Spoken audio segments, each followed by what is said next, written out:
আজকে বানিয়ে ফেললাম কম তেল মশলা দিয়ে তৈরি চিকেন পোলাও। নিয়েছিলাম গোটা জিরে, ছোটো এলাচ, বড় এলাচ, জয়িত্রী, দারচিনি আর গোটা গোলমরিচ।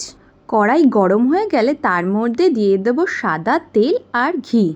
পুরোটাই দিয়ে দিলাম তেলের মধ্যে। যখন ফ্লেভার ছেড়ে দেবে তার মধ্যে দিয়ে দেবো পেঁয়াজ কুচি। এরপর অ্যাড করব আদা রসুন বাটা। কাঁচা গন্ধ চলে গেলে তার মধ্যে দিয়ে দেবো চিকেন।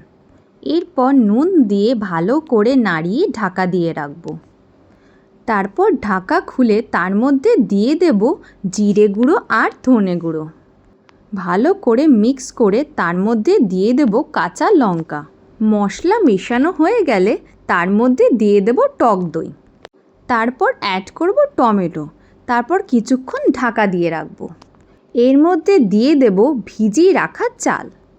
ভালো করে মিশিয়ে দিয়ে তার মধ্যে দিয়ে দেবো দুধ আর জল। 60% কুক করে নিয়ে তারপর ঢাকা দিয়ে দেবো। গ্যাস বন্ধ করে 10 মিনিটস রেস্টিং দিতে হবে, ওটা কিন্তু ম্যান্ডেটরি। তৈরি হয়ে গেল চিকেন পোলাও।